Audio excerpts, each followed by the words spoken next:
네, 안녕하세요. 평안히 쉬었습니까? 하나님 오늘 또 우리에게 좋은 날을 주셨습니다. 오늘 우리 주변을 한번 좀 돌아보았으면 좋겠습니다. 그래서 무거운 짐을 지고 가는 사람이 있으면 그 짐을 좀 나누어서 질 수 있는 좋은 하루 될 수 있기를 축복합니다. 오늘은 요한계시록 1장 11절 말씀입니다. 이르되 내가 보는 것을 두루마리에 써서 에베소, 서머나, 버가모, 두아디라, 사데, 빌라델비아, 라오디게아 등 7 교회에 보내라 하시기로. 아멘. 요한계시록이 쓰여진 때는 황제 숭배가 거의 일반화되고 또 강요되었던 시대였고, 당연히 황제 숭배를 하지 않는 그리스도인들에게는 엄청난 박해가 가해지던 너무나도 힘든 시대였습니다. 그때 하나님께서는 요한을 부르셨고 그 요한을 통해서 7 교회에 편지를 써서 보내라, 그렇게 말씀을 하십니다.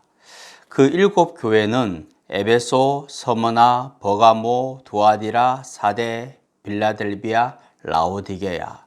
하나님은 이 교회들의 이름을 명확하게 언급을 하시면서 그 교회의 이름을 하나씩 부르시면서 대충 소아시아에 있는 나라들 이렇게 말씀하시는 것이 아니라 한 교회 한 교회의 이름을 부르시면서 그 교회에 편지를 써라 라고 말씀을 하고 계신다는 겁니다. 다시 말하면 하나님은 지금 황제 숭배로 인하여서, 우상 숭배로 인하여서 고난을 받고 있는 그리스도인들, 바로 그 그리스도인들의 이름을 기억하고 계시고 그 그리스도인들의 모임이 교회를 기억하고 계시고 그 이름을 기억하시고 편지를 통하여서 하나님의 위로와 격려, 때로는 책망도 있지만 칭찬의 말씀을 전하게 하신다는 겁니다.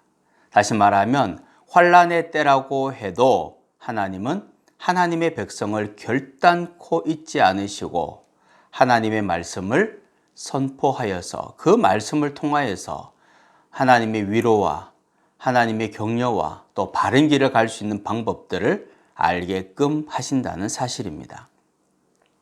하나님은 고난 가운데 있는 나를 잊지 않으십니다.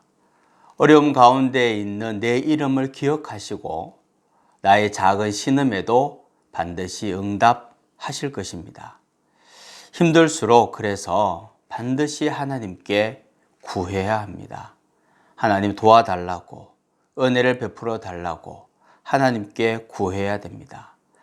한 번도 나를 잊으신 적이 없으신 하나님은 나의 기도를 반드시 들으실 것이고 그리고 응답해 주실 것입니다. 하나님은 나를 잊지 않으십니다. 설사 부모가 나를 잊는다고 해도 하나님은 나를 잊어버리지 않으시고 기억하시고 그리고 나의 기도를 지금 들으실 것입니다. 특별히 고난 가운데 있는 사랑하는 하나님의 백성들의 그 신음을 하나님은 반드시 들으십니다.